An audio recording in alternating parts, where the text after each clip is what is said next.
क्या सीईओ मुझे बता सकते हैं कि फाउंडर्स की राशि किस महीने आएगी? इस तरह का इंतजार कितने समय तक रहेगा? क्या आप मुझे कुछ स्पष्टता दे सकते हैं सर?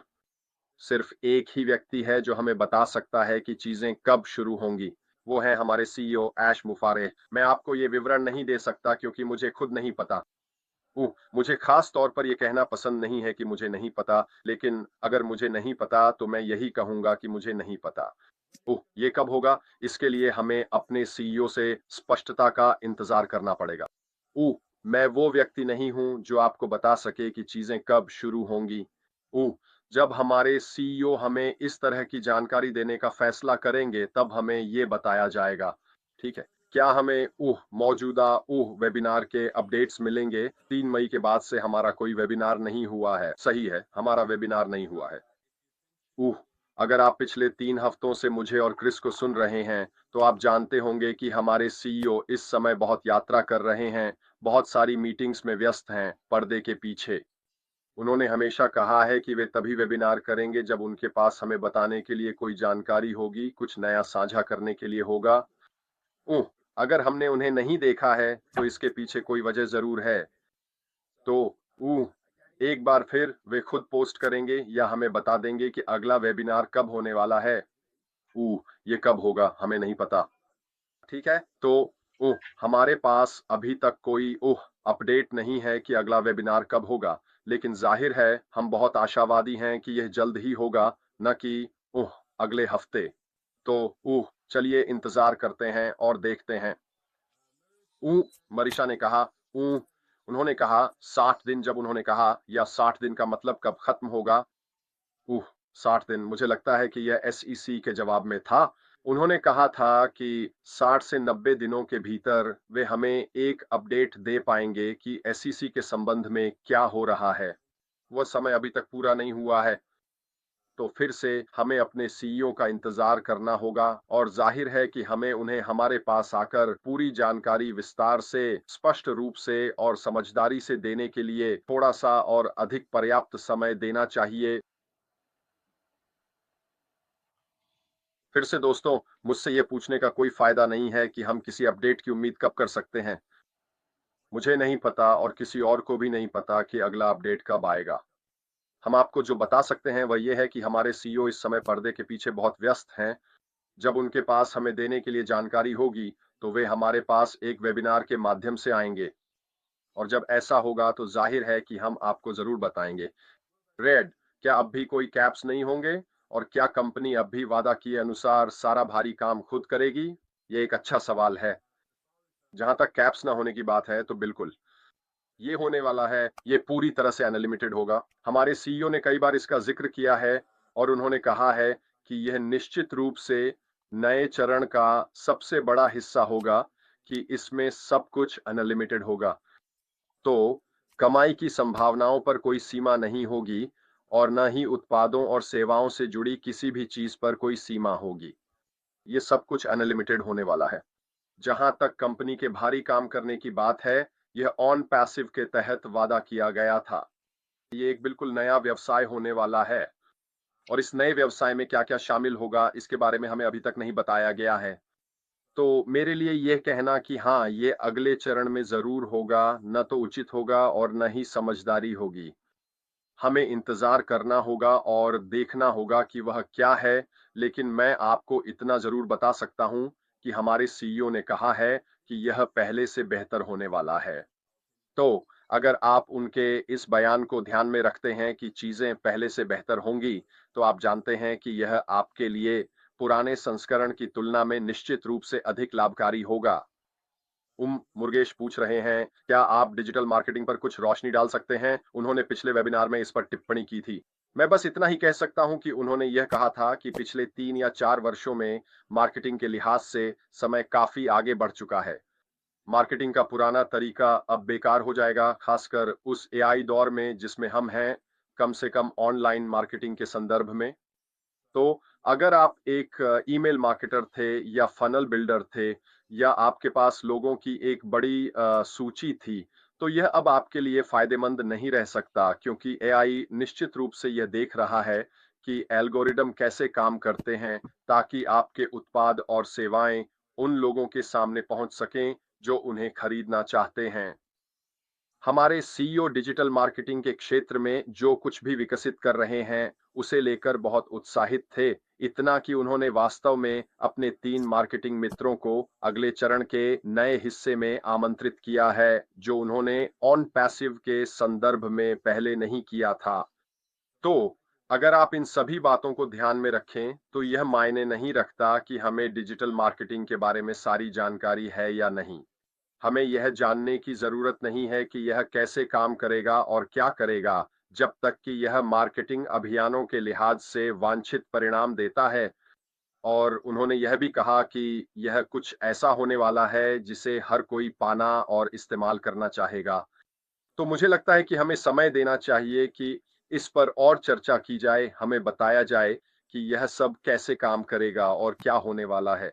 लेकिन मैं अगले चरण के इस हिस्से को लेकर बहुत उत्साहित हूं, क्योंकि सच कहें तो अगर आप बाजार में कुछ बेचने के लिए हैं, तो आपको अपने उत्पादों और सेवाओं पर लोगों की नजरें लानी ही होंगी। और अगर मार्केटिंग का यह पक्ष इसी तरह काम करने वाला है, तो यह हम सभी के लिए बहुत रोमांचक है। हमारे सीईओ ने कभी भी किसी को वित्तीय लाभ का वादा नहीं किया है। अगर आप उन लोगों की बातों पर ध्यान दे रहे हैं जो आपको झूठ बोल रहे हैं, अगर आपने किसी ऐसे व्यक्ति का अनुसरण किया है जिसने आपको गलत जानकारी दी है, या आप ऑन पासिव में केवल वित्तीय इनाम के वादे के कारण आए हैं, तो यह आपकी जिम्मेदारी है। ठीक है? ऐसा कभी भी ऑन पैसिव के सच्चे नेताओं की ओर से नहीं कहा गया है। यह कभी भी सीईओ ऐश मुफारेह की ओर से नहीं आया है कि उन्होंने ऑन पैसिव से किसी भी तरह के वित्तीय लाभ का वादा किया हो। क्या हमने लोगों से कहा है कि ऑन पैसिव में पैसे कमाने की संभावना होगी? हाँ, हमने ऐसा कहा है। बिल्कुल। लेकिन हम कुछ बिल्कुल नया करने जा रहे हैं। ठीक है? तो अगर आप ऐसे व्यक्ति हैं जो अगले चरण के शुरू होने का इंतजार नहीं कर सकते, तो शायद ये आपके लिए नहीं है। शायद आपको कुछ और देखना चाहिए। शायद आपको यह चिंता करना बंद कर देना चाहिए कि यह कब होगा और किसी और चीज पर ध्यान केंद्रित करना चाहिए। हम किसी न किसी समय लॉन्च करेंगे। हमारे सीईओ ये सुनिश्चित करेंगे। ये पूरी तरह आप पर निर्भर करता है कि क्या आपको लगता है कि आपके पास इतना धैर्य है कि आप अगले चरण तक बने रह सकें। सवाल है, क्या यह वही वर्तमान ओईएस है या कोई अलग है? एक लिंक के माध्यम से हम किसी भी व्यवसाय के लिए नए ओईएस में प्रवेश कर सकते हैं। ठीक है, मैं इसे फिर से कहूंगा। अगला व्यवसाय पूरी तरह नया है। ऑन पासिव से कुछ भी अगले चरण में आगे नहीं जा रहा है। कोई कोडिंग नहीं, कोई लिंक नहीं, कोई उत्पाद नहीं, कोई सेवाएं नहीं। यह एक बिल्कुल नया व्यवसाय है। तो अगर आप समझ गए हैं कि मैंने अभी क्या कहा, तो आप जान लेंगे कि ऑन पैसिव के मौजूदा लिंक नए व्यवसाय में नहीं होंगे। ये बिल्कुल नया है। इसे ध्यान में रखते हुए क्या हमें नए व्यवसाय में पंजीकरण करना होगा? फिर से, मुझे संदेह है कि ऐसा करना पड़ सकता है, लेकिन किसी ने मुझे यह नहीं बताया है कि हमें ऐसा करना ही होगा। ठीक है? तो चलिए अब थोड़ा और सोचते हैं कि क्या कहा जा रहा है और इससे आपको आगे क्या होने वाला है, इसकी कहीं बेहतर समझ मिलेगी। रेड, क्या अभी हम सब कुछ ऐसा कर सकते हैं जिससे हम मिस्टर ऐश की मदद कर सकें और अगले चरण के लिए खुद को ब्रांड कर सकें? अच्छा सवाल है। ये वाकई अच्छा सवाल है, पैट। व्यक्तिगत रूप से मुझे लगता है कि अगली चरण में निश्चित रूप से जोर हम पर एक ब्रांड के रूप में होगा, कंपनी पर नहीं। अगर आप मेरी बात समझ रहे हैं, हम बाहर उस बड़े और चुनौतीपूर्ण दुनिया में होंगे, जहां हम लोगों को आमंत्रित करेंगे कि वे उन खास उत्पादों और सेवाओं को देखें जो हम नए चरण में पेश करने जा रहे हैं।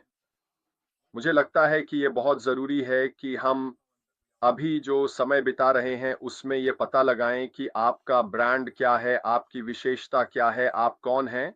और मुझे लगता है कि जब हम अगले चरण में जाएंगे, तो यह आपको कहीं बेहतर स्थिति में खड़ा करेगा। उदाहरण के लिए ठीक वही जो आप अभी कर रहे हैं, पैट। जैसा कि आपने तय किया है कि आपकी ईश्वर में आस्था ही आपकी ताकत है। आप इसके बारे में हमेशा बात करते हैं। यही आपकी पहचान है। जो दर्शक आपसे जुड़ते हैं, वे भी उसी सोच के होते हैं, क्योंकि आपके पास वह आस्था है, क्योंकि आप इसके बारे में, धर्म के बारे में बहुत बात करते हैं और इसी तरह आपने अपने ब्रांड को अपने इर्द-गिर्द बनाया है। यह वही चीज़ है जिसका आप अगले चरण में प्रवेश करते समय उपयोग कर पाएँगे। मुझे लगता है कि यह लोगों के लिए ऐसा करना शुरू करने का बहुत अच्छा समय है और आप इसे बहुत आसानी से कर सकते हैं। उदाहरण के लिए अगर आपके पास एक फ़ेसबुक पेज है, तो आप उसे उस दिशा में रीब्रांड कर सकते हैं जिसे आप हासिल करना चाहते हैं।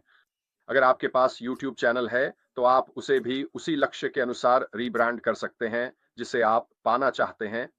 और आप यह सुनिश्चित कर सकते हैं कि जब भी आप बात कर रहे हों, चाहे वह फ़ेसबुक पर टाइप करके हो या लाइव आकर या जो भी आप करना चाह रहे हों, तो आप उसमें वही चीज़ शामिल करें, जिसके लिए आप खुद को ब्रांड करना चाहते हैं। मैं खुद को किस रूप में ब्रांड करना चाहता हूँ? मुझे लगता है कोई ऐसा व्यक्ति जो मदद कर सके, जो ज्ञान साझा कर सके, जो लोगों को सही दिशा में मार्गदर्शन दे सके, शायद उन्हें रास्ते में सहायता कर सके। यही मेरी ब्रांडिंग है। मुझे लगता है कि मेरी क्षमता चीज़ों को समझने, उन्हें सरलता से समझाने और सीधे जवाब देने की मेरी ताकत का हिस्सा है और यही मैं वहाँ भी करने की कोशिश कर रहा हूँ। कोई कमीशन स्टेट्स और पेंडिंग विथड्रॉल्स के बारे में पूछ रहा है। फिर से दोस्तों, हमारे सीईओ ने कमीशन और पेंडिंग विथड्रॉल्स पर बहुत ही स्पष्ट रूप से बात की थी। इस समय पैसा दुबई में 2 पेमेंट प्रोसेसरों के पास होल्ड पर है। वे उस पैसे को वापस पाने के लिए कानूनी रास्तों से गुजर रहे हैं और जब तक वह पैसा वापस नहीं आ जाता, तब तक कोई भी भुगतान नहीं किया जाएगा। अर्ली बर्ड्स और फाउंडर्स के लिए एफिलिएट्स के पूल को बांटने के बारे में आपकी क्या राय है? मैं बस इतना कह सकता हूं कि वह ऑन पैसिव के तहत था, है ना? यह उस चीज का हिस्सा था जो होने वाली थी। जहां तक ऑन पैसिव बिजनेस का सवाल है, हम एकदम नए बिजनेस, एकदम नए प्लेटफॉर्म, सब कुछ नया की ओर बढ़ रहे हैं। क्या वह अब भी क्या वह अब भी नए बिजनेस का हिस्सा रहेगा? मेरा मन कहता है नहीं। ये मेरी राय है, ये मेरे विचार हैं। मुझे नहीं लगता कि वह वहां होगा, क्योंकि मेरा मानना है कि हमें फिर से एक नए तरीके से रजिस्टर करना पड़ेगा और अगर ऐसा है तो फिर कोई भी पुराने एफिलिएट्स या कुछ भी नहीं होंगे। क्या मुझे लगता है कि समर्पित प्रतिबद्ध शुरुआती एफिलिएट्स और फाउंडर्स के लिए किसी तरह का प्रोत्साहन या कुछ वापस देने जैसा कुछ होगा? मुझे लगता है कि ऐश अपनी पूरी ताकत से उन लोगों को इनाम देने की कोशिश करेंगे जिन्होंने उन्हें पुराने प्लेटफॉर्म से नए प्लेटफॉर्म तक फॉलो किया है। तो फिर से अगर इसके लिए कुछ होता है तो मुझे हैरानी नहीं होगी। लेकिन जहां तक पुराने ऑन पैसिव प्लेटफॉर्म के एफिलिएट्स के नए प्लेटफॉर्म में जाने की बात है, मुझे नहीं लगता कि वह होगा नहीं। अगर एसईसी ऐश मुफारेह को नई कंपनी चलाने की अनुमति नहीं देता तो क्या होगा? याद रखिए, हमारे सीईओ ने कहा था कि एसईसी ने ऑन पैसिव को उसकी मर्जी के मुताबिक काम करने से नहीं रोका है। यह निश्चित रूप से नए बिजनेस को प्रभावित नहीं करेगा और हमारे सीईओ को किसी कंपनी का डायरेक्टर बनने या कंपनी का मालिक बनने की अनुमति है या नहीं, यह अगले चरण के लिए कोई मायने नहीं रखता। उनके पास सब कुछ नियंत्रण में है, कुछ भी नहीं है, किसी भी चीज की चिंता करने की कोई जरूरत नहीं है। और अगर एसईसी का यही नतीजा निकलता है और अगर आपने हमारे सीईओ को सुना है, तो वह इस बात को लेकर बेहद आश्वस्त हैं कि एसईसी का परिणाम हमारे पक्ष में ही आएगा, तो मुझे नहीं लगता कि हमें किसी भी तरह से चिंता करने की जरूरत है।